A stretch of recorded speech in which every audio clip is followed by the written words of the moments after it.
Roger, go for deploy.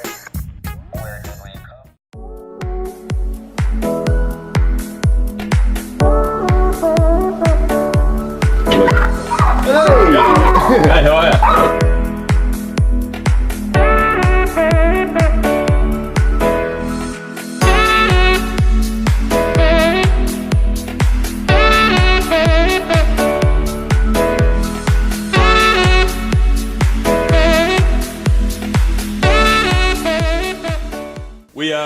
We are live. We are live in the US. Yeah. It's good to be back. Here we are. We've never been here before. Sitting here with Kevin Briggs. We've put the pressure on Kevin. We've let him know he's the first guest of the tour, so he's under the pump. He's Before doing well. we throw to him and welcome him in, we are going to welcome him in. The original way. Yeah, the original way. Yeah. Thank God that we're now on video now, mate, with that one. What do you Doing mean? a little guitar, little sesh. Yeah. No one saw that. Yeah, true. All right, here we are. Tommy's tribute. Okay, Kev, welcome aboard, my friend. Now, you said before that you're a countryman. Do you know Steve Earle, Copperhead Road? Oh, yeah. Okay. Oh, yes. Well, this isn't a cover of that one. No, it is. Yeah. This is actually not... No, here we go. We're going to go Copperhead Road. All right.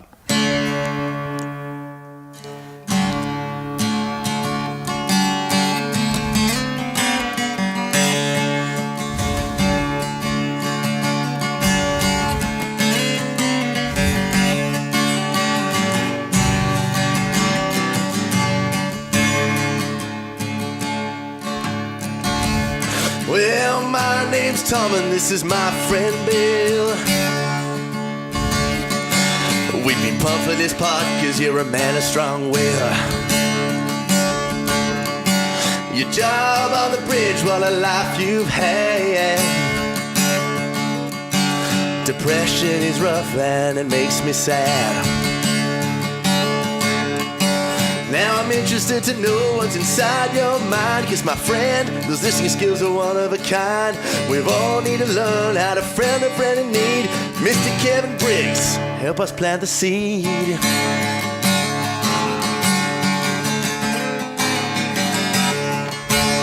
There we go, mate. That was awesome. That was awesome. Nice and sentimental. Very good. Very good. Nice one, Tommy. Thanks, mate. Kevin, that's the official welcome. Why don't you tell us a little bit about yourself and who you are?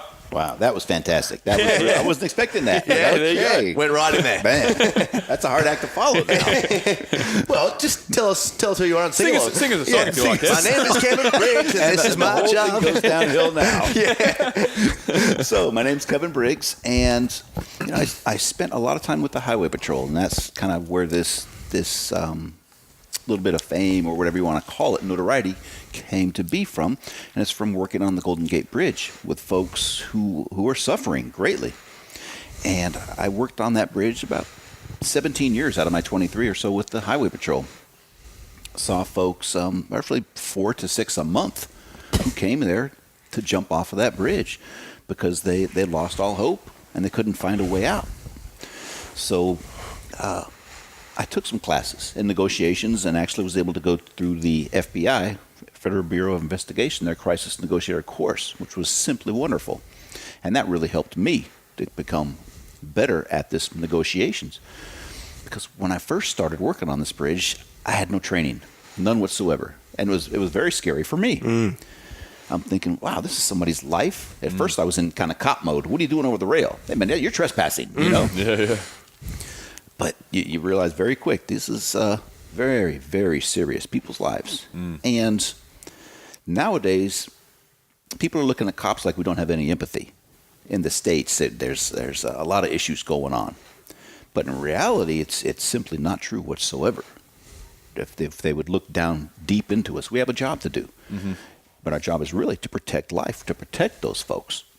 So we're going to do whatever we can, of course, within the law and all of that, to help those folks. So I wanted to become better at this. Those folks are suffering. Most of them suffer from a mental illness, mainly depression. If they were on a medication for a mental illness, they've stopped it generally, and they feel like they're a burden to their families. Those 3 things I saw all the time. So, I would talk to them, sometimes be just 15 minutes or so, The longest one I had was about 8 hours. Long time. Wow. Went all into the night and very foggy, wet night. Really, really tough. Drains you. But all you got to think is if I'm suffering, imagine what they're going through. Twice as bad for them. I feel drained after 45 minutes on a podcast. I don't think I'd be right for the job. Yeah. So, you know, it was. You learn a lot about people. You learn a lot about yourself. I found it fascinating. I wish we didn't have to do it. There is this barrier that's going to be built on the bridge, on both sides. That, in my opinion, should pretty much stop the suicide attempts on that bridge. Will those folks go somewhere else? You know, that's everybody has an opinion. For sure. But I think a lot of suicide is probably a very spur of the moment thought, and people's first thought, if they're in San Francisco, is probably, I'm just going to go jump off the bridge. If you take that away, it definitely makes it harder. Yeah. Or at least gives them time for a second thought, maybe. Yeah. And then it might become too hard. You know what I mean? I mean, there's easy and difficult ways to kill yourself. I think it'll be a positive for Definitely. sure. I think it would save lives in the long run. I think so. I think, without a doubt, that's a fascinating. It's a fascinating life, Kevin. So how this all came about, why we wanted you on the show was. I used to be obsessed with TED Talks. I used to just come home and just watch 20 TED Talks and then go to bed in my afternoon, evening. Wasn't watching movies, just TED Talks. There was 2 TED Talks that got me and had me absolutely captivated and fascinated just like no other. And that was Bill Stone. Bill Stone talked about mining the moon. And he wanted to also get to Europa, the moon of Jupiter, is it? And look for Saturn's moon, and look for life on that planet. He wanted to be the one to maybe it's Jupiter. To create the programs to do this and stuff. It was so fascinating, his passion, so on and so forth. And yours was the other one. Your talk, really grabbed me. For a number of reasons. I've got a lot of mental health issues in my family. I remember in the talk that you mentioned that you do as well. My grandfather took his own life. His father before him took his own life. I've got living members of my family who are a little bit crazy, which I won't mention which ones they are. They probably know if they're listening. Lisa S. So it's thanks a lot for actually allowing us to talk to you. Do you think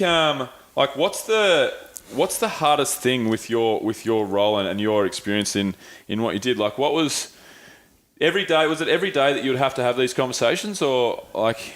No, it was about when prior to this tragedy of 9/11 that we all know, with the Twin Towers coming down and all that. There was just one officer working down on that bridge for a couple of miles down and a couple of miles up the other way, north and south.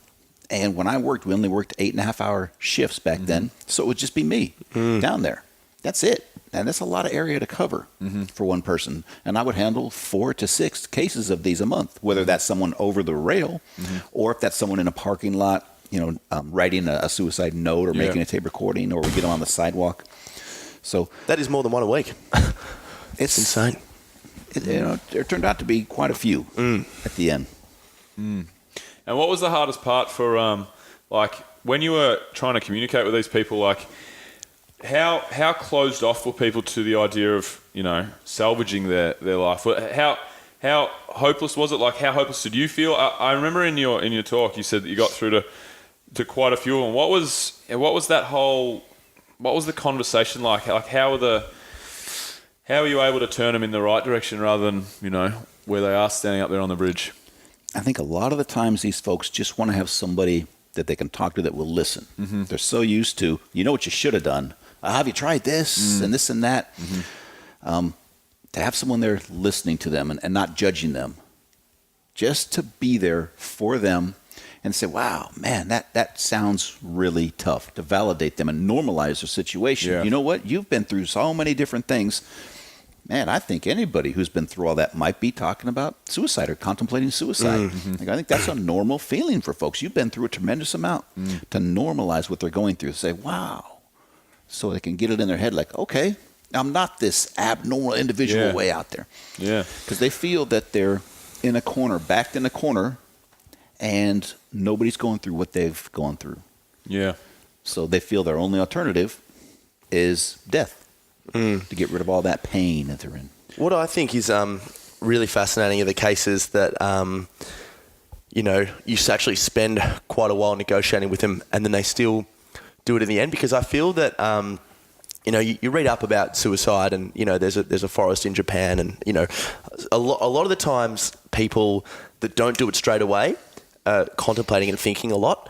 But I feel that, for someone that just goes there and just, jumps straight away and does it, there's no saving them. But is it actually more of the case that, like you said, as soon as someone is there just to listen to, it's actually quite possible to help them off the bridge? They just really need that shiny light. I think so also, in my experience. Most of these folks, they want to live. They just don't know how to get out of that situation, their current situation. And most of the time, they've been down, in the dumps, so to speak, for a long time. Now, we do get like teenagers who maybe were bullied or abused or something that hasn't been going on in a long time, that they just think because they're so young, they can only see 5, 6, 7 years in the future, that they can't see past it. So they think their life's done. They walk right up to the sidewalk and they're over it. Wow. So we don't get a chance to talk to those teenagers most of the time. Really? So what is the demographic then? What's the standard sort of individual? It's getting younger and younger. Oh, but man. typically it was middle-aged white male. Yeah. I'll tell you why I think it's getting younger and younger. The most privileged, as they would say. I'll tell you why it's. I think it would be getting younger and younger, and we talk about this. We talk about this a bunch of times. But when we talk about mental health on our podcast. It's probably, I think, social media.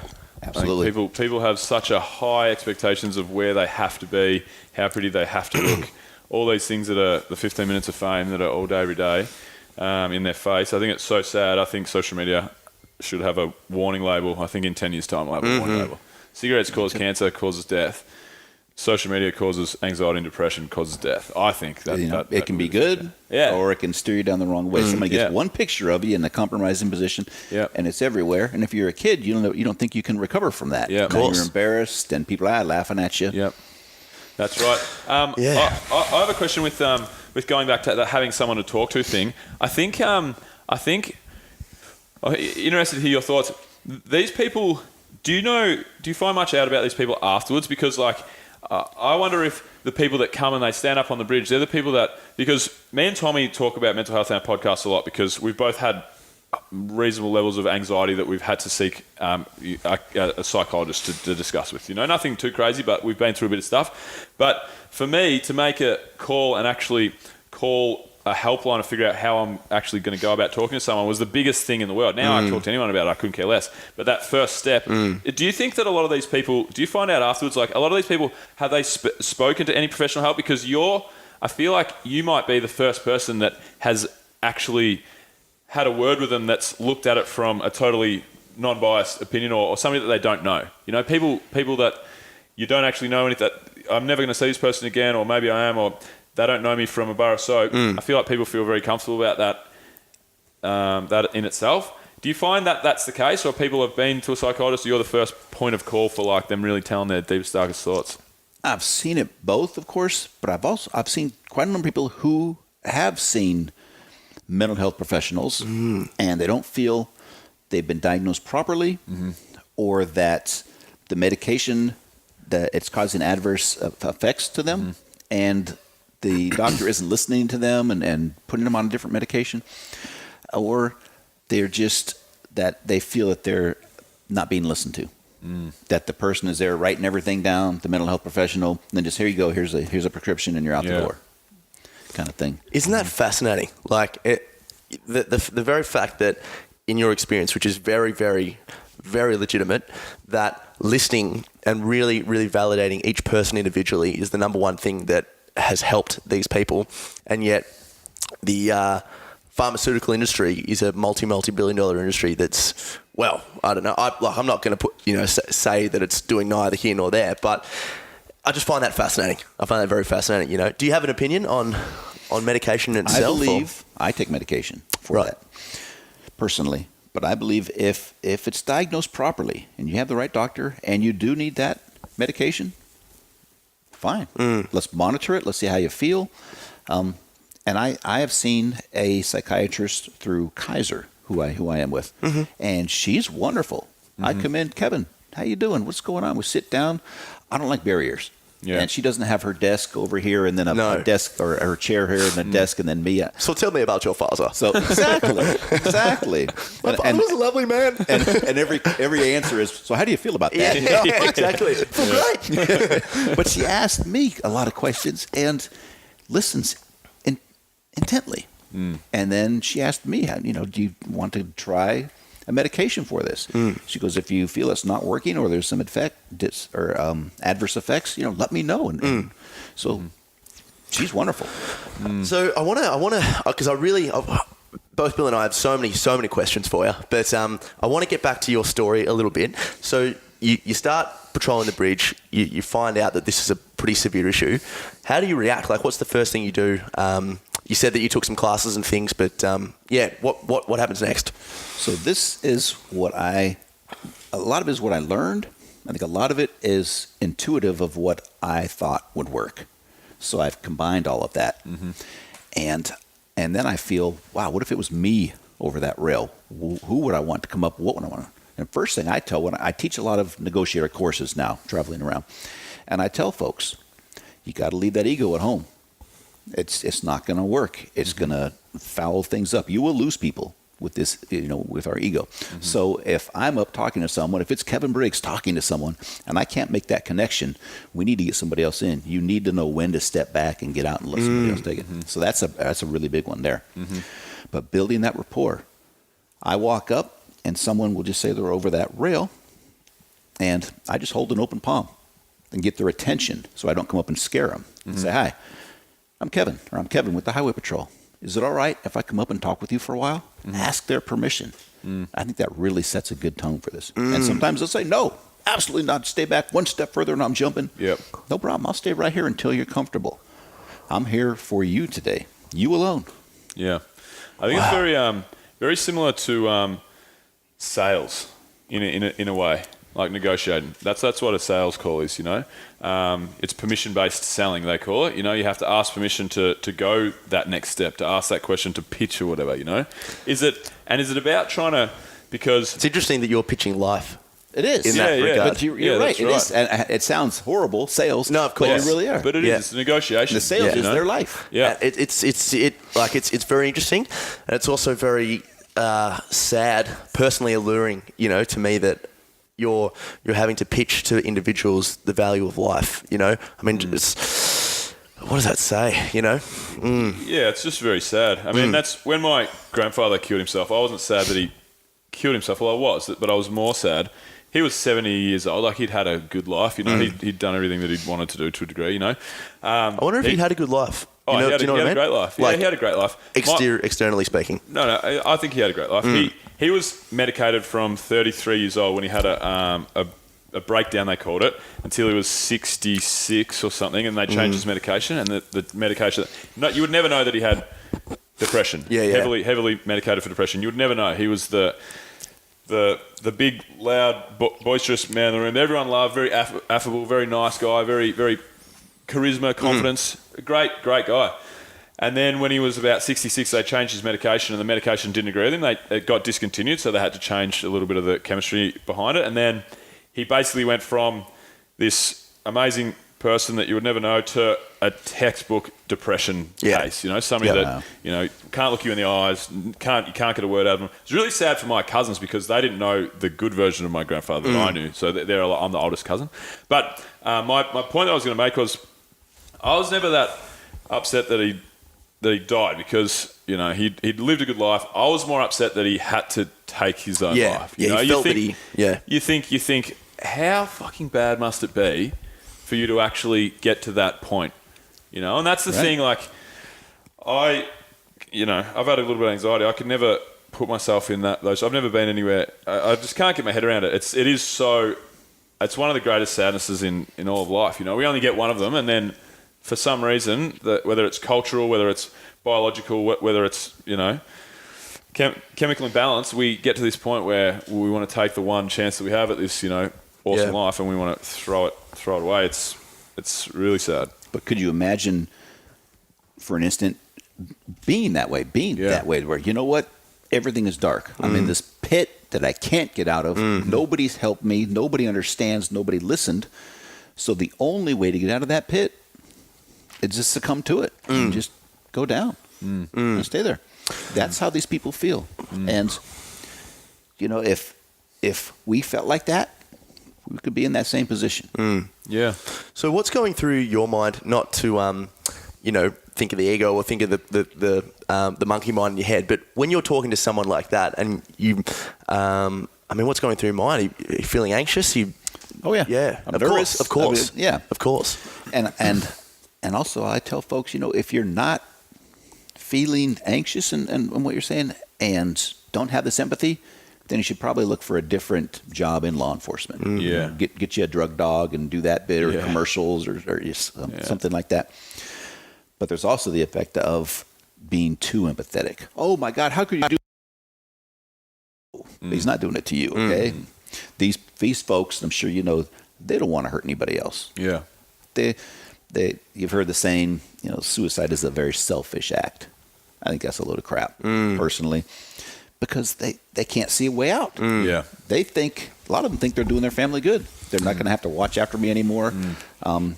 Many are homeless, and they think, now I'm a burden to everyone. Now I'm not going to be a burden. Yeah. So, but as far as what's going through my mind and negotiators' minds is, what can I do to help this person? What can we do to make this safe? So we're looking at things. Will they talk to us? What are they saying? Is there somebody I can contact possibly that might be able to talk to them? Once in a while, we use these third-party intermediaries. But we got to be careful of that, because they might say, hey, can you get my wife on the line? And really, that's the cause of this whole thing. And F you. Yeah. We have to be careful of that. But we call them hooks. What can I talk to this person about to stretch that time out? The longer we can talk, the more rapport we can build. Yeah. And I think it makes it a lot more difficult for them to then jump. So whether that's dogs, pets, cars, pets, TV shows, mate. movies, Pets, yeah. I've got my little dog's named Ziggy, mate. That'd get you. At that point in time, if I was up on the bridge and you mentioned Ziggy to me, So I'd like to think it was me. Think of the podcast, mate. Mate, I'll write you a tribute. Anything. tribute. Let me sing you a song. fascinating. Let me just sing you something. Bill's the best, and I love him a lot. I know. That's funny though that you mentioned pets, That's a because great point. it's the one thing that that you can never hold any resentment against your pet. No. There's nothing that you could probably just love to the nth degree more than your pet. It's funny that you funny that you mentioned that. So what are some of the other negotiating? Yeah, keep talking to us about these negotiations. So we call them hooks. Yeah. Something that and we try to see what we have in common. Commonalities create comfort. Yep. That's what we want to do. And mind you, it's very difficult to build comfort out on a bridge that's 220 feet up. Cold steel, wind blowing, traffic, and everything else. Yeah. Move, dickhead. Yeah. We're in the middle of something, mate. Oh, Dad. So I try to get so deep into them that all I look at is their face. And a lot of times I'll look at them when you first come up, because there's always officer safety, number one. Yep. So, do they have any Scud missiles, anything, what's on them? Yep. But after that, I'm looking at their face. I want to see their emotions. I want them to look me right in the face, whether it's good or bad, ugly, whatever otherwise. But You look great, mate. Thank you. It took me a long time to do. A lot of makeup. Yeah. What's in those donuts? Power rings. Yes. Sorry. So what can we talk about that? And we'll bring up all sorts of stuff. If they say something to the fact, you don't know what it's like to have depression. Well, unfortunately, I do. And we're not going to talk about medicine so much. I don't want to talk about that because I don't know a lot about it, for one. But I want to talk about, maybe symptoms. Wow, that happened to me also. And this is some of the things that I did about that, and setting maybe short-term goals. That's what I did, found out, and then leading to longer-term goals and how I got about that. Well, how'd you get up in the day? And I felt horrible. Well, sometimes it takes me a lot of days. Sometimes it's 10 cups of coffee a day, whatever. So comparing things and really being there for that person, thinking that putting that conversation like right here, I'm on my couch and you're there too, and we're just having this chat. What is it like? I have, you mentioned the point before and it personally hit home with me about how when they're in that moment, it's not a selfish thing at all because they just feel so low that they're doing everyone else a favour. And this was something that my cousin has had some pretty severe issues with drugs and things, and he's attempted to take his own life as well before. But it really changed just spending time with him and talking about it. We actually were able to find a lot of commonality through anxiety and talk about that. But it really changed because I always thought it's such a, when you say suicide is such a selfish thing, you really think it's, by definition, you're thinking about what that would be for you, you know? And it's like, if you take your own life, man, I'll be the worst. All this sort of thing. But if you don't take their perspective at all, you're only going to think like that. And having those chats with him was really game changing. But then my question is, at what point in the negotiation phase, if at all, do you kind of reverse that and, do you say, like, have you thought about your family, the effect it may have on the people you love? And especially if it's a parent with children, because we know for a fact, if a parent or if you lose a child, the parent, boom, has a much greater chance. Or as a parent, my oldest boy, who was now 17 a few years ago, was suicidal.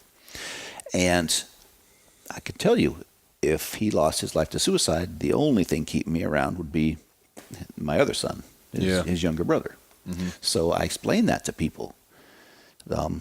If they know the amount of pain that they're going to cause is one thing, but we have to be very, very careful about that. Yeah. Because I'm not going to put that burden on them also. That's a whole other burden. Yeah. That oh my God, now you're putting this on me too. Yeah. That's one more thing pressure, added. yeah. So that's a tough one. Yeah. So, I mean, when do you suggest that? We start talking about, what in life is going your way, or when was a time in your life when you were really happy?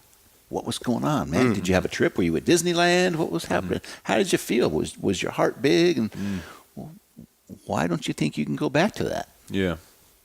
And really want to start emphasizing some positive things, not BS, but is there any percentage inside of you that wants to live? Let's talk about that. What would be the changing factor? Yes. Are there some people that just have none of that? There is. Yeah. And you're, in your head, like, man, if I was this individual, I'd be there too. So it's just really, really tough. So we offer things like, wow, you know what? I'm here for you today. I'm here for you right now. There's going to be other people like me around that are going to help you. You're going to have dark times. You may have a lot of them. But you know what? You go down and you come back up. And it's like this. But you know what? You're here. You're going to experience joy. Definitely. And you will. You will have some dark times. We all do. Maybe yours are going to go even down farther. But you come back up. You come back up, and at least you'll have the opportunity to try these. Wow. What do you think? So, Kevin, somebody who's spent so much of his life talking to people who are in these positions of helplessness and they feel like they've got nothing going for them, what do you think are the cultural, the problems we have culturally that bring on these, bouts of anxiety and depression and so on and so forth? Surely you have some thoughts on where we could do things better and where we put pressure on people. Like, what are your thoughts there? I tell folks when they're at that bridge on top of or they're on top of a building, or they put a gun to their head, this is like this stage 4 cancer. We need to get to them long before that. Yeah. Long before that. So in schools, I've had the opportunity to go speak at high schools and such. And it's really, really cool. I think just by doing that, to let them know, because when I was in school, long time ago, dark ages, nobody talked about this. It was taboo. Yeah. We didn't even know how to spell suicide. The printing press hadn't been nothing. Morse code wasn't around. So, What's getting Karen using again, mate? It's called the elixir of life, my friend. So to be able to have someone come in and talk to folks, you know what? If you're feeling down and you've been feeling down for a number of weeks, there's something up. It's okay to ask for help, to come talk to somebody about it. And if you see somebody struggling who's a lot of times these kids will go in the bathroom and just cry and cry and cry and cry. We need to help somebody. Tell someone about this. You're not a tattletale. This is somebody's life. We're not no secrets. Yeah. You know? I feel really fascinated about that sort of stuff. I think that crying in itself is a very good response to actually going through the process and stages of grief. You know, you're actually feeling emotions. I've read a couple of things, and a lot of people say that, you know, they get this sensation of numbness. You know, you just don't feel anything when you're going through these ruts. And I think that I think we need to be better as a society. You know, it's all well and good for me to say this, but you do believe that we should all possess some sort of ability that if you can identify, I guess, some sort of little thing of grief or some sort of issue, that we should have the ability to be like, hey, you know, and genuinely express what's going on. Like, can we have a chat or something? Just listen, you know. I think that people, again, that whether they, you know, mean it or not, have that personal or egotistical mindset of going, oh shit, like, what do I say? I don't know what to say. And you start getting anxious in yourself. But I think just listening to your own empathy and going, I can just listen and just let someone know. But then that makes me think, and this is what I guess Doc was referring to before with our sort of the way we're moving as a culture. And there is so much of an ability for us to distract ourselves in this day and age that it's getting almost harder and harder without the understanding of it. It's getting harder and harder for us to actually experience grief, because grief is shit. You know, it's really tough. You know, you go through all these emotions and all these things, and if we have an ability just to quickly take our phone out and get a little dopamine kick of notifications and things, we never go through that. I mean, is that some of the stuff that you say to these kids? And yes. Yeah. And you know, there's a lot more science coming behind it. I'll take my boy, my 14-year-old, for instance. I go down to the house where he's at, go into his room, and he's texting on his phone. He's watching a movie on his computer, and he has the TV on. Almost every time. I'm like, what do you do? Man, this is talking about overload. Yeah. Well, Choose I mean, one. choose one. If he's got to watch 3 things. I mean, that's understandable. He's got to text and watch 3 things. You wonder why. He's got 10 hands, yeah? He says, Dad, I'm not sleeping so well. I wonder why. Yeah. That's right. You got so much stuff going in and out. Yeah. That I never believed in meditation until 10 years ago or so. I thought, what a crock of crap stuff. Yeah. But as I got older, I got a little wiser. And my maturity is probably a 14-year-old now or something. But I'm getting better. I'm improving. You look like a 14-year-old, mate. Thank you. I feel like 114. But I went and I did some research on transcendental meditation, TM. And they had a class down in Sausalito. Went to the class, and it took quite a while for this class. It was over a couple of months or so. And I learned a lot. I learned a lot about myself.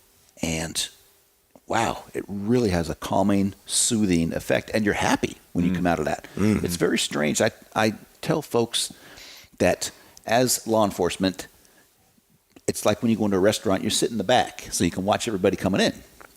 You know, we don't close our eyes around people. You just don't. I mean, and been doing it long enough to where it just doesn't happen. Well, I'm in this class with 8 other people who I have no clue about. I've never even seen them in my life. We don't know.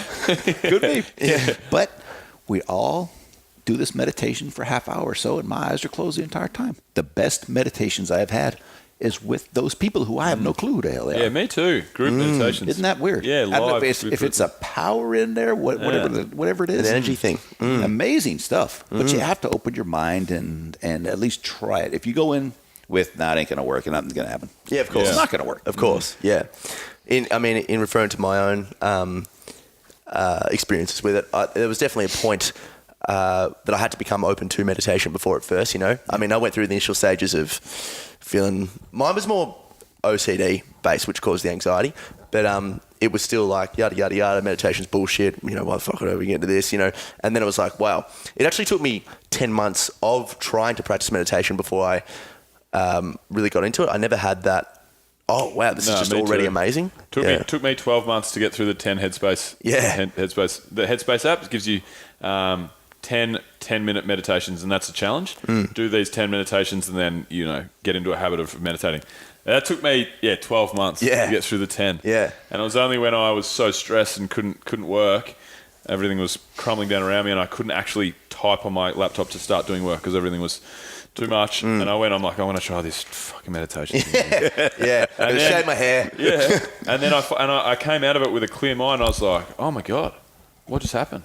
There's something to this. So that was going to be one of my next questions to you, Kevin. You kind of led into it anyway, was knowing what you know. And obviously you said that you've had your own issues and, medicated and so forth. So what do you do and what do you think everybody should do to be happier? Talked about medication. I think mindfulness. I also took a class in mindfulness, and I can tell you how many times I've done this, numerous times, of mindfulness, being in the moment. Yeah. How many times have you put your sunglasses on your head, and after a little bit, you spend a half hour looking for them because you don't know where they're at? And God. Yeah. I took a keto for a number of years because my boys are half Japanese. Yeah. And it's a Japanese martial art. And that's exactly what my sensei would say. Be in the moment. If you're washing dishes, you're washing dishes. And if we could do that, I try to practice that. That way you remember where you put your keys. I put my keys here. Did you lock the front door? Every time I lock that front door, all right, I'm locking the front door. Yes, I did. I know I did because you're in that moment. I think that really helps. Yeah, for sure. 100%. I feel like I live right next to the beach, and it's a great opportunity for me every morning to walk my dog along the beach. I either take him to the park.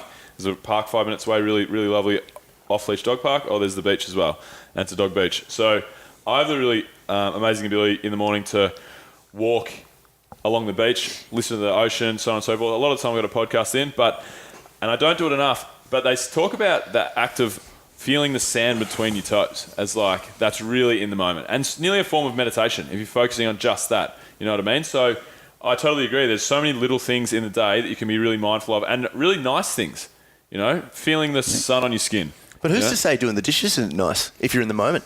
It Well, just depends on the clean emotion. house, Yeah. It just depends on the emotion you and attach. like you mentioned, that on the beach, there's more and more studies coming out about grounding, having your feet touch the earth. Yeah. Not walking out here on the cement or asphalt or something, but being at the beach. Your feet had the electricity flowing through the earth and Yeah. into you. There's a lot of things going out there. Yeah. Our friend, you're very lucky to be able to do that. That's pretty cool. Yeah, absolutely. Our friend Tommy Sirra, he actually is trying to go back to like pretty much hunter gatherer, and he hunts his own hunts part of his own food. He hunts a lot of rabbit. Yeah, he hunts a lot of his own meat.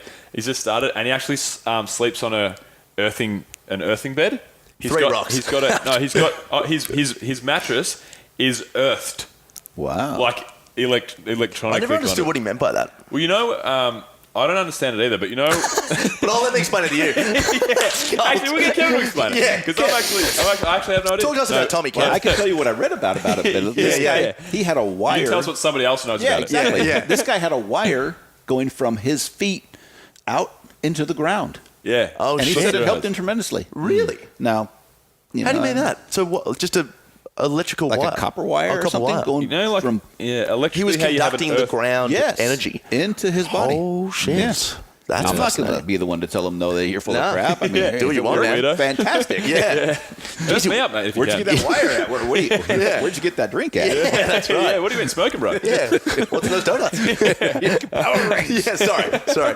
We just for everyone's understanding, we were talking about donuts before, and apparently they're called power rings because Yeah. they're nutritious foods. Yeah, and the police are Power Rangers. Is that what Power we Rangers. ascertained? Yeah, Power Rangers. But, Kevin likes to call himself a Power Ranger. That's right. That's a cop. That's a cop thing. Yeah, it is a cop thing. Yeah. Yeah, so I find that really interesting to ask people what they do to be happier and to live a fulfilled life. Me and Tommy are very big on self-development, having routines and morning stuff, really. Like we write a gratitude. Well, I write a gratitude journal. You have. I don't know if you do it. I don't anymore. I meditate with gratitude when I can. Meditating. I like to try and make sure I get in-person catch-ups with my friends at least once a week. That's what maybe I wanted twice a to week. mention also. If I Yeah. can So what do interrupt you do? Tell us more. What do you believe in? That support is huge. Yeah. I have this quality of life triad I developed, and it starts with me on the top, and then you have your professional help. Doesn't mean psychologist, psychiatrist, although they're in that group, but that anybody in a profession that helps you. My Aikido instructor, Yep. yoga instructor, life coach, anybody like that. And on the other part of this triad is your support system. Huge. Yeah. And I think why women live longer is they get together all the time. Yeah. They get together a lot, and they're chatty Cathy, and and it's not just dumping all their problems on each other, but they're out there, and you get this connection. And guys, we're macho, and we can suck it up and handle it all until it's all down the tubes, and you're doing horribly. But if you get a chance to go out, just to be with some friends, and it's I think we all need to do a little more of that. I have a book out I think you know about. I'm possibly thinking, it was a lot of work, of doing another one, but called, I'm going to throw it out there. I haven't mentioned it to anybody yet, so you're the first. Oh, here we go. Breaking news on Adventure There it is. Yeah. Called Where's Your Front Porch? Because way up in Mount Shasta in Northern California, there's a little bitty town where my family grew up, my mom's side, and it's a timber town. And to live in the little town, you had to work in the timber industry. Every single home there has a front porch. And back in the day, before TVs and everything else, you would go on your front porch, and that was when you would visit. Everybody would walk around, and everybody's on their front porch and visiting. We don't see that anymore. I don't have a front porch. So where's your front porch? That's so good. Yeah, I That's such a good point, isn't I it? wrote on the plane over here. I wrote a few little blogs that I'll release just on my personal stuff or whatever. Took a little bit of time to write, and I'm very big. It's the same concept as the third place. Like it might be your gym, your Aikido studio, your archery class, your painting class, whatever. It's like because we have homework and that's your community basically, or where do you shoot the shit? And I feel like when you talk about it with your friends, I genuinely, if I haven't seen my mates in a while, if I go and drink a couple of beers, talk a whole lot of just ridiculous shit, go to the movies, go do something dumb, whatever, and I'll come back, and the next day I'll be like, I genuinely you feel lighter, man. can feel it. You can actually feel the effects of like, that was great to catch up with my mates. Do you know what? It's like, for me, one of the best things about this podcast, apart from meeting fucking fascinating people across the world, is Power Rangers as well. Yeah, people love this one. People love donuts. yeah. I mean, Bill and I, because we're self-proclaimed dumb individuals, but we fascinating to learn. We try to learn, but we get to talk shit, with our guests and have a bit of fun and stuff. But like, this is just so real. I look forward to these shows because it's so real. We're having really amazing conversations with people from all over the world, and this is something that's just forgotten really in this day and age because it's so easy just to have an easy chat to someone like this, but it's not real. We're losing our communication skills. We really are. And another thing I wanted to add is, for those of us who suffer, a lot of times it's very difficult for us to get out of the house. We just don't want to. Yeah. But if we can get out of that house to go walk that dog out there and have that sun hit you like you talked about that, then you're like, all right, this is really good. But it's difficult to take that first step and get out of the house for many of us. So then my question is, what about someone's off the bridge, someone's seeking help. Is there a point where we start to have to talk about personal responsibility? Because if your point before was so great, you're talking about your son, and, I can't get to sleep. Well, I mean, just look at what you're doing, People, I'm so sad. Well, I mean, you have 6 coffees a day, you're eating sugar all the time, you don't exercise. I mean, why would you possibly be happy? Why is it so hard? I know we're creatures of habit, but why is it so hard for us to take a legitimate, honest look at ourselves and go, I mean, the reason I'm probably depressed, one of the reasons, I'm not suggesting this is the only thing, but maybe one of the reasons that I may not be adding value to my life is because I'm really not fulfilling my evolutionary needs, Your lifestyle. What did you do today? Yes, exactly. You get up first thing in the morning, you eat 10 power rings. What do you think is going to happen? Come on. Yeah. What are you doing for self-improvement? What are you doing for the community? If you're working, are you doing any kind of pro bono work? Things that are greatly satisfying. Gratitude. If you went and put yourself in all these situations that aren't good for you as a person or your family, man, you got to have some responsibility for yourself too. You really do. Yeah, you do. People come up and they blame all sorts of people for all these things. Man, you got to look on the inside too. You really do. I feel like it is tough. It is a tough one though, because happiness is a habit, and unhappiness, is a habit as well. Is a habit as well. It's like the gratitude journal thing. Like there's a lot of things that gratitude journaling is good for, but what I do it for is it's like kicking a football. Or throwing a football. Let's use the NFL, for example. Aussie rules, we kick it, you guys throw it. Weirdos.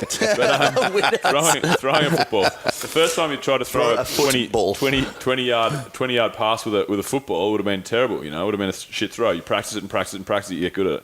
That's what gratitude for me is, practicing the art of happiness and being grateful. But practicing the art of being unhappy and keeping yourself at home, you get better and better at that. Oh, yeah. And that's the neurological pathway your brain defaults to is negativity. Neuroplasticity is the brain's ability to rewire itself.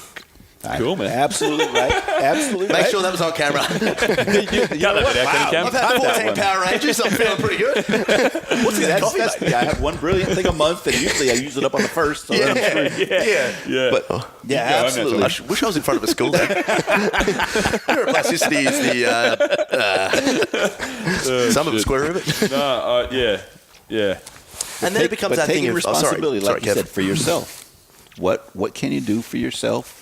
Then, and I think a really big one is who you hanging out with. Yeah. If you're hanging out with so-called losers, man, more than likely you're going to be one too. Mm-hmm. Unless you've really established yourself and good self-confidence and control where you're going in to change those other people. But if you're just going along with the program, it's going to be very difficult to dig yourself out of that. Yeah. I like to have some mentors. I believe in that, good mentors, and being around positive people. I really believe that helps tremendously. Yeah. Kev, did you experience mental health issues as a direct result from patrolling? It may have something to do with that. I think a lot of it is, I think there's genetic part of it. My grandfather lost his life to suicide. And I think there's a lot of different things that can occur. I've had I had cancer, testicular cancer. That'd be, for lack of a better term, or somebody getting on a phone call and slapping the hell out of me right through the phone. I look at it as possibly like a woman losing a breast to cancer. Yeah. I mean, that's your manhood kind of thing. Yeah, for sure. And for decades, I never told anybody about this. I told them I had stomach cancer because I had a big scar here, also from the lymph node, taking lymph nodes out. So that's a big hit, and that can get you depressed. Like that. You start talking about that stuff.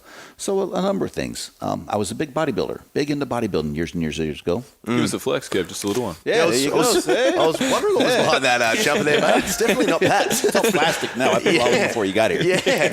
Fuck, But man, I those tore a bicep donuts. and actually tore it up. So now you lose a bicep. That's your major bodybuilding. Yeah. So, boom, you get depressed. Things like that. Yeah, I think going back to hanging out with the wrong people and are these people that are not doing things for themselves, self-development wise, are you not doing things that leave you with a positive impact, and you're not helping people. All these things, they're all great, but I think the biggest thing for me, it all comes back to what you said earlier, and none of it's taught in school. Like, how do we expect these people who are born on the wrong side of the tracks, hanging out with dickheads, taking drugs, super depressed, to go and pick up 5 self-help books, to pick up the phone and get a mentor who's positive impact on their life? Like, nobody thinks this way, and it all starts from being a kid. I think the biggest travesty in education in the Western world is you don't learn about your mind and mental health. You don't learn about proper health and nutrition. You learn about physical education and exercise and stuff a little bit, but you don't learn about nutrition. Right. Even the healthy food pyramid didn't learn about nutrition till... Or that's still learning about nutrition technically. That's still going on different places. Yeah, you know what I mean? Like, these are the things that have the biggest, they're the biggest needle movers in our happiness, which I think is everything. What do you need? What do you need if you're happy? What more do you need? You don't need anything, If you've got everything in the world, but you're unhappy, then you've got nothing. Absolutely. It's the most important thing, but it's not taught. If it was taught from an earlier age, then people would think the way that we're talking now, the way that we think. I wonder if it's this easy though. I just wonder, I haven't been back to school in a long time. Do you have an understanding of what they are teaching? I mean, this stuff is becoming more significant, but I think they've changed a lot of the classwork around for a lot of different things. My boys tell me what's going on, and right now, for instance, he told me, "Dad, I'm having a hard time with this." He goes, "My grade's still good." But he goes, "We have a Spanish teacher who quit, and now they have a lady in there teaching Spanish who doesn't even speak Spanish." I go, wait, what is this about? Muy bom? Yeah. Bonjour. Muy bonjour. Muy bonjour. Very bonjour.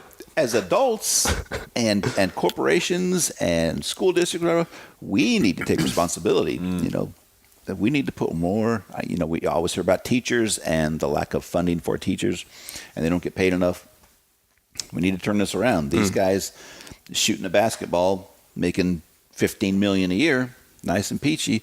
Will it turn around? Not in my lifetime, but it's something to really look at, because these teachers, they're raising our kids many times more hours than we see them. So what they say directly will reflect them. I completely agree. And we have to remember that this stuff is all very fresh. Like the way the current schooling system, from what I understand as a 24-year-old male, but from the way the current schooling system is built, fundamentally the values are all right. The schooling system is set up to help children learn and be the best they can be. And for a long time we thought that, okay, well, if we just teach them about as many different things, hopefully they can come to their own conclusions about what actually works. But when you have this industrial revolution and everyone's in capitalism, everyone's set up to be cogs in wheels, we're only really now discovering, with just how many people are coming and being open about mental health issues, that maybe that's not the right way. And we should probably start to move back towards that tribalism effect, where the way we've evolved probably sets the tone for our own happiness. Right. That, and like we talked about, taking responsibility, but realizing, what is going on in your life. In Marin County here, Sonoma County, but Marin County is very affluent. And the kids, including my own, they've had everything given to them. So when we talk to them about, what do you want to be when you grow up? And my boy, he does very, very well. My oldest is very, very well at soccer. And right now, there's a very good college in California. It's Davis, UC Davis. And it's up there by Sacramento. It's a Division I. Very cool for soccer. The head coach there is contacting my boy now. Wow. So he has a chance to go into this. And I asked my boy about it. What do you think? Well, I don't know. What the hell? I want to slap the hell out of him. What do you mean you don't know? That's Division I college. Yeah. Are you kidding me? I looked it up. You are not my son. Oh, my God. In high school, there's 440,000 kids that play soccer. I think it's 1.3% go to Division I college after that. 1.3%. You could be this guy, man. He's asking you. He's talking to you. And you want to F this up? Yeah. I kick the shit out of you. Yeah. So you've had everything given to him. You think, well. Tough love, Kev. I like it. I mean, I hate to say it, but I did. I worked my ass off. I went right in the military out of high school. My father gave me a loan one time for a house. Or not everything I've done has been on my own. And for folks my age, I think that's kind of the way it was. Nowadays, the kids, everything's given to them, so they don't feel like they have to work, and that work ethic isn't there. And that's a lot of our fault too. That's a lot of my fault. Is let's just get it done. I don't have time to sit there and teach all about it. Let's just get it done. So I think we're losing a lot of our work ethic too. And then it becomes the point of going, well, you'd be the best soccer player in the world. It's like, what do you want? And this is not an example of you, but get it right, mate. But no, it's one of those things. I remember my sister, she was a freak at piano. All she used was play the piano, but she hated it the whole time. I think even Andre Agassi as well comes out and talks about he hated tennis the whole time he was playing tennis. Wow. You know that? Yeah. I had a mate who played AFL football, and then he came and played local football. Played AFL is the highest, like NFL, highest grade in Australia. And then he came and played local football, and he was getting like $1,500 a game or $2,000 a game, which is crazy, like crazy to me. And all he had to do was come for 2 hours. Come for 2 hours on a Thursday, and then rock up for 3 hours on a Saturday and have fun with his mates. And then he played 1 year with us. I was 17, sorry. And then he played with us. It was amazing. And the next year, all his mates still played at the club, and I kept saying, when's Spaulley coming back? Is Spaulley coming back down? And Duck, who was our captain at the time, he looked at me one day. He was like 26. He looked at me and goes, Kerry, the thing is, Spaulley just doesn't like football, mate. He was just like... Duck had a really high voice. Yeah. So, yeah. Probably the worst joke I've ever made. We know... we normally finish with 6 from 6, which is a few questions from me, a few questions from Tommy Kev. But before we do, I've got just like... With all your experience and everything that you've been through on the bridge and in your personal life, like... Leave us with a little snippet of wisdom. Like, what do you think we should be doing to be the best, happiest versions of ourselves, really? I believe we all have value. We all have purpose. sometimes it takes a long time to find that purpose. Some people find it in their 20s. There's some very famous people who haven't found it until their 50s, 60s, 70s. But keep digging, keep going. You know, we have one life here, and we can make a difference. When we think about ourselves, yes, but think about others too. What can we do to help our fellow man? And keep driving on. That's great. Not bad. Not bad, Kev. Not bad. Yeah, all right, I'm tingling in places where I didn't think I'd be tingling.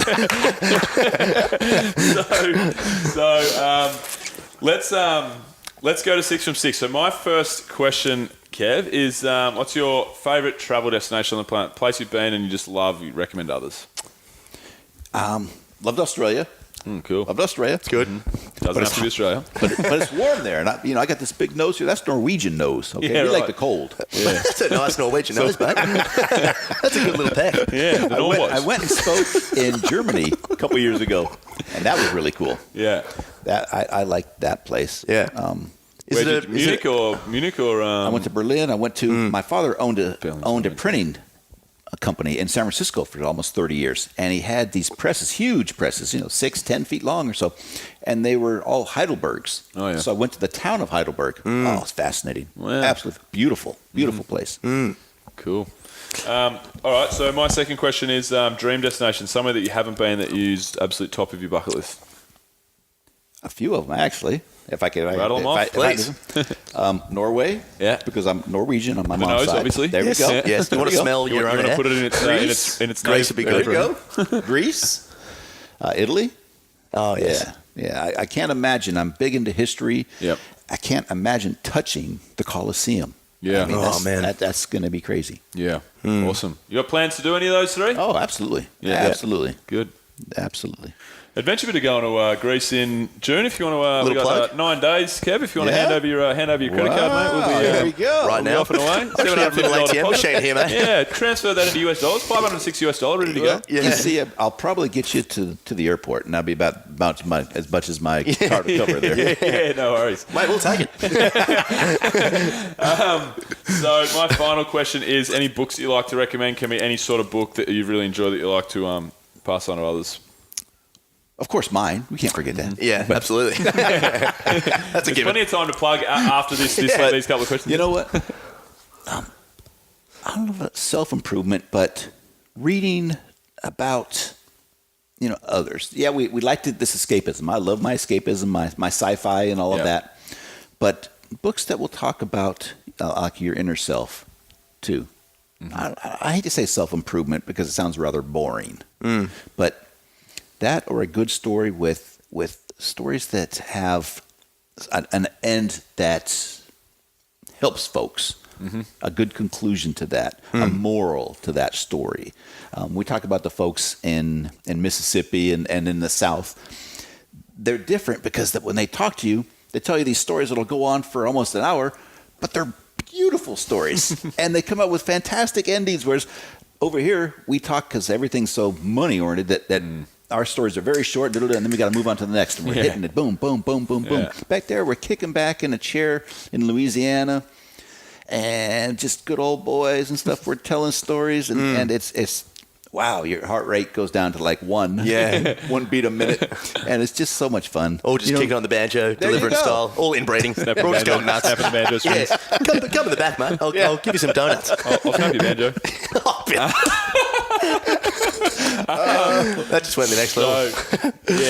Cool. All right. You did give us one book there, by the way, apart from his own. Yeah. Apart from his own. Yeah. No, but so that's it for me. Comey, you're up. Coming. I pull him up when he mistakes his words. Let's go, mate. So he's trying to get me back here. You got me. Nice one. That doesn't represent my political agenda in any way, by the way. Comey. Hey, Comey so bastards. Kev, who's someone you look up to or someone that inspires you? Who is one of your mentors? I have a guy named Ron Barr, and he owns a radio broadcasting company here called Sports Byline. And it's played up in the airplanes and around the world, and does a lot of stuff with the military. And he sets the example. People that set an example. Yeah, I come up and tell you a whole bunch of stuff, but unless I'm living that and setting the example, it's a load of crap. That's very true. So I try to set that example for my boys. That's really big with me. is if you're going to do something, be able to live that too, to set that example. And that's what he does. And he's there anytime I call him, hey, Ron, I got this going on. And what's nice is I may be thinking this way, but he works it out and says, well, have you thought of this and this and this and this? Yeah. Oh, boy, that didn't even come into mind. People like that. And if I have something, hey, Ron, what do you think about this? He's not going to go, well, that's a very stupid idea.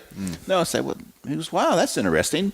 So let's talk about this for a bit and some different ways of going about it. So what is the example you try to set for your children? I want them to be self-sufficient, have responsibility, and to be able to give back to others. Because I ask them, what did you do for somebody else today? And many times I get a blank stare. Yeah. So we're working on that. Yeah. You asking me? No, nothing. That was something. Nothing, but do you have any money, Dad? Yeah. Let me help you by taking your money. There you go. What can you do for me today? Right? Exactly. Yeah. Okay, so what? Second question is, what do you like to do in your spare time? Like a little hobby or things you like to do? You saw my dog, little Bella. So I wanted a big Doberman. I like different things, but like I said, I'm gone a lot. So I have this little bitty Chihuahua that looks exactly like a Doberman. She's so sweet. Dogs will take stress out of you. Yeah. They really will. I think cats will too. If you have a cat, I'm sorry, but I think they will too. That's what I've heard. But dogs are the key, lad. Yeah, 100%. That, my girlfriend, Mary, we travel. We like to go to Vegas.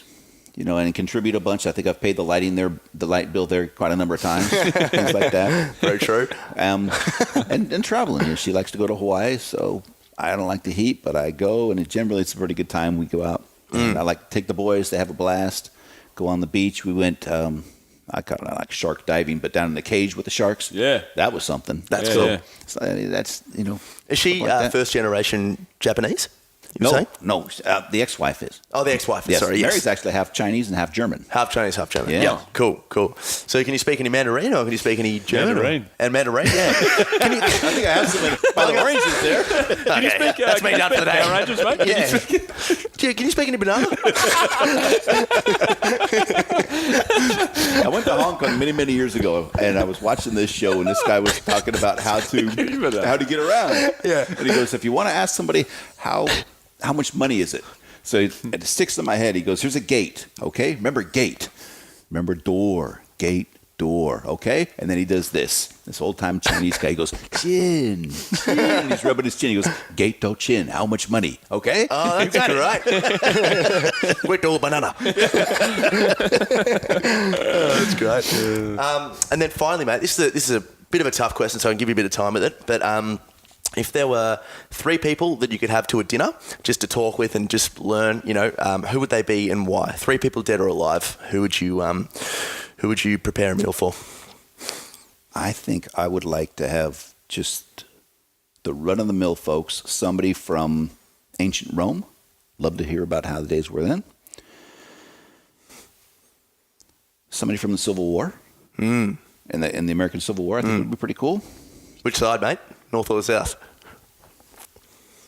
That's a tough one. Yeah, it's a tough one. Yeah, and I don't condone slavery, but yeah. But there are different views, and that's a good question there. That is tough. Yeah, I probably have to go with just the Union, so I don't get my house burned up or something. Exactly. Yeah. That Lucky we were going to burn your house down. Yeah, that's right. Yeah. We're going to converse in banana and burn your house. Probably one of our founding fathers for the United States, Thomas Jefferson, or George Washington, something like that. It just to the thinking back then, and a lot of times I think what we have today in the United States, I think they'd be a little embarrassed about some of the ways we've become. The interesting one is, it's such a cliche to say how important freedom of speech is, but it's so important, for everyone to have that mature understanding that, you can say whatever you want within reason. You can say whatever you want, and it's okay for you to express your opinion. I'm allowed to disagree with your opinion, but you should be able to say your opinion. It's just, it's... You like that one, mate? I love it, but it's just so important. As a podcaster as well, say whatever you want. It is, but do it intelligently too. Yeah, of course. People come up and you start on a topic, and all of a sudden it just goes way off beat, and now somebody's swearing, and they're and ironically, mate, you're on Adventure Radio right now, so yeah. We don't want that adventure. This stuff's, this stuff costs a lot of money. Yeah, I don't want exactly. them flying around like a bar fight. That's right. Yeah, exactly. Oh, that's great, Kev. Well, mate, finally, where can people find you? Anything you want to plug? Just mention your book before. Yeah, the book is called Guardian of the Golden Gate, The Bridge Between Hope and Despair. And I have a couple of programs in there. One is, like I talked about before, my quality of life triad. And another one is, we talked a lot about suicide here and how to talk to folks. I have a program in there. It's called my Release Model, RELEASE. It's recognize, engage, listen, empathy, accept, support, and encourage. How do you talk to someone who may be going into crisis, maybe having a crisis? Where do we do it? What do we say? What do we don't say? So it's very important to me when I go out around, like I said, I've been out of country speaking in different places, to not just come up and tell them the Kevin Briggs story, who cares, but to leave people with tools that they can take. So that's big with me. I have my own business. It's called Pivotal Points. You can reach me at www.pivotal-points.com. So, yeah, that's what I do now. Is as I write and I travel and I present, I talk to folks. I teach law enforcement, active listening skill, negotiations. I retired early from the California Highway Patrol at just age 50. Took him out and do this. Never had a business or done anything like this. It was a risk and a chance. It's been absolutely wonderful. Been a hell of a lot of work. I tell folks I haven't worked this hard since I was in the infantry in the Army when I was a kid. Sure. But it's been, how do we get this right here? Because of that. So I've been blessed, very lucky, and very humbled by all of this. I think the really big one is that release model. I think that's really important for people that want to take that next step now. I think, there's a really good amount of awareness that has been raised about mental health, but that next step and actually having some degree of ability to be able to talk to someone who's struggling, and suicide and, that's the end. That's the worst stages. But like you said before, even at the very start when they may be a bit lower, just being able to do that. So, yeah, we'll make sure that we get that one of the show notes. And I tell folks, maybe they're not in crisis. Maybe they're just having some tough time. They got a test going on or a new work, job at work or whatever, all these things going on. Most of the time people aren't suicidal. Then we're going through some, but let's find out. And will they get mad at you? We're saying, you know what? Hey, brother, can we sit down? And we're sitting down at home and, I've noticed this, and this. I just want to let you know that I care. Well, everything's fine. What do you have to bug me about that? Oh, well, that's great. They'll go home and thinking about it and go, wow, okay. But at least that person's there for me. Yeah, that's right. And Definitely. you will, later on, more conducive, there'll be better friendship. Put the feelers out. Yeah, they'll know. Oh, cool. Well, thanks so much for coming on the show, Kev, and allowing us in your house. Yeah, and looking forward to one of those power rings on the way out. There you go. Thank you. Yeah. Thank you, guys. This has been absolutely wonderful. Great. Great. Yeah, we've loved it too, man. Awesome. Really have. Awesome. Yeah, it's been a pleasure. And that's a wrap. Discovery Roger, go for deploy.